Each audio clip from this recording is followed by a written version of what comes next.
Assalamualaikum warahmatullahi wabarakatuh. Kenalkan, kami dari kelompok 5. Kami akan membahas materi yang berjudul Code Your Future, yaitu mengapa belajar coding adalah kunci masa depanmu.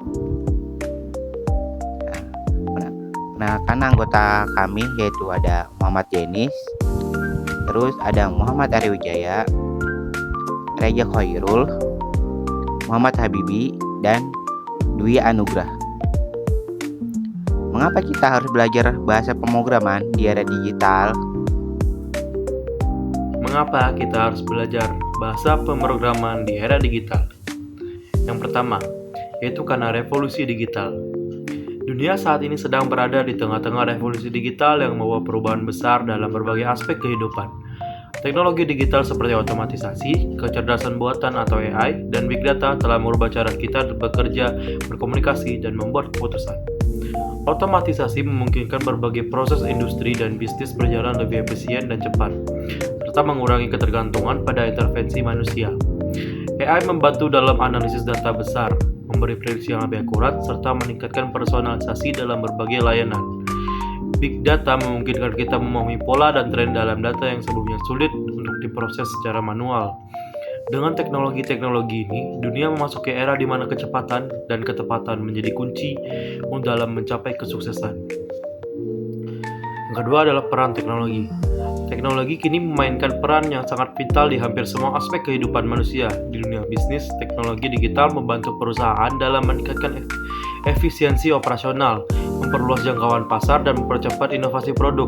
Dalam pendidikan, teknologi memungkinkan pembelajaran jarak jauh, akses ke sumber daya belajar yang tak terbatas, serta cara-cara baru dalam berinteraksi antara siswa dan pengajar. Dalam sektor kesehatan, teknologi telah membawa kemajuan yang signifikan seperti telemedicine, analisis data medis, dan inovasi alat kesehatan yang menyelamatkan banyak nyawa. Di sisi hiburan, teknologi telah merubah cara kita mengkonsumsi konten, mulai dari streaming film hingga game virtual yang semakin mendekati realitas. Teknologi benar-benar menjadi fondasi utama bagi perkembangan dan kemajuan di berbagai sektor. Yang ketiga adalah karena kebutuhan akan kompetensi baru. Dengan pesatnya perkembangan teknologi, muncul kebutuhan akan kompetensi baru, terutama dalam bidang pemrograman. Pemrograman kini tidak hanya menjadi keterampilan khusus bagi mereka yang bekerja di bidang IT, tetapi juga menjadi keterampilan dasar yang diperlukan dari banyak industri. Memahami kode dan bagaimana teknologi bekerja di balik layar memberi individu kemampuan untuk tidak hanya menggunakan teknologi, tetapi juga menciptakannya. Keterampilan pemrograman juga menjadi penting dalam bidang-bidang seperti analisis data, pengembangan aplikasi, hingga pengembangan kecerdasan buatan. Dengan kemampuan ini, seseorang tidak hanya akan menjadi lebih relevan di era digital ini, tetapi juga mampu berkontribusi dalam menciptakan solusi baru yang lebih inovatif. Mari kita lanjutkan ke pembahasan yang berikutnya. Nah, di bab ini saya akan membahas 2 poin penting tentang peluang karir programmer di Indonesia. Yang pertama, yaitu bahwa di Indonesia itu masih sangat kekurangan programmer. Pada tahun lalu, Menkominfo Budi Ari Setiadi mengatakan bahwa Indonesia masih membutuhkan 9 juta talenta di bidang IT hingga tahun 2030 mendatang. Seperti itu. Jadi bisa kita tarik kesimpulan dari data berikut bahwa demand programmer di Indonesia itu masih sangat-sangat banyak. Jadi di Indonesia itu masih sangat-sangat membutuhkan programmer. Poin yang kedua adalah bahwa programmer di Indonesia juga harus memerhatikan skill mereka, begitu. Karena menurut data dan berita yang beredar sekarang ada yang namanya tech winter atau kelebihan jumlah programmer. Waduh, bagaimana? Padahal di poin pertama saya bilang kan tadi Indonesia kekurangan programmer, tetapi kenapa di poin kedua malah kelebihan programmer? Jadi sebenarnya Indonesia itu masih membutuhkan programmer, tetapi sumber dayanya tidak terserap dengan baik karena rata-rata programmer di Indonesia hanya mengandalkan beberapa bahasa pemrograman saja seperti itu dan tidak memiliki sertifikasi khusus. Jadi dari beberapa data yang saya baca tadi dan berita, saya menarik kesimpulan bahwa di Indonesia programmer-programmer di Indonesia masih perlu untuk mengembangkan skill mereka dengan mengikuti sertifikasi internasional ataupun nasional seperti itu.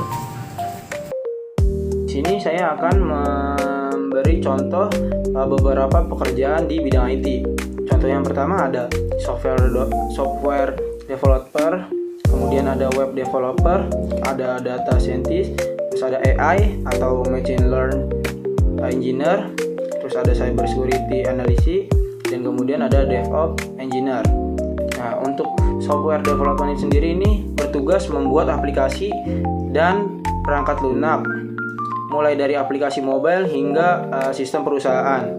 Kemudian ada web developer, tugasnya adalah membangun dan mengelola situs web dan aplikasi berbasis web.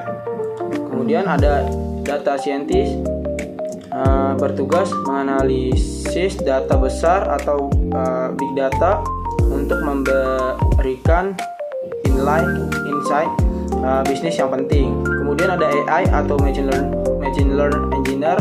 Dia tugasnya itu membuat model kecerdasan buatan yang dapat belajar dari data. Kemudian ada cyber security analyst. Dia bertugas untuk melindungi sistem dan jaringan dari ancaman keamanan cyber. Dan ada DevOps engineer, di mana dia bertugas meningkatkan kolaborasi antara pengembang perangkat lunak dan operasional untuk efisiensi.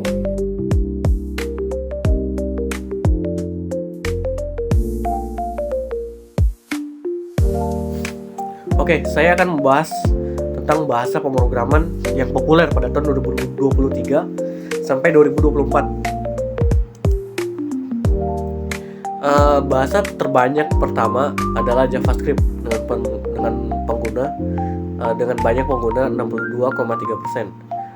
Terus disambut dengan HTML dan CSS dengan pengguna sebanyak 52,9%. Terus disambut lagi dengan Python dan pengguna terbanyak 51%. Terus SQL dengan pengguna terbanyak 51% juga.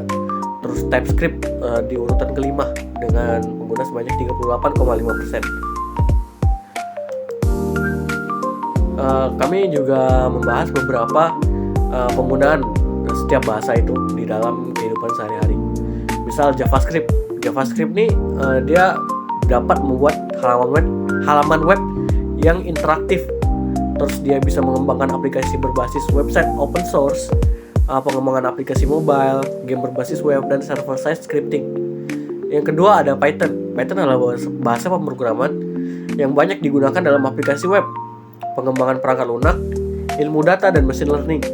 Yang ketiga ada C#, aplikasi desktop, aplikasi seluler, layanan berbasis cloud, situs web, perangkat lunak perusahaan, permainan aplikasi pengolah grafis, pengolah kata, dan spreadsheets. C# juga bisa menjadi compiler untuk bahasa pemrograman. Gitu. Terima kasih.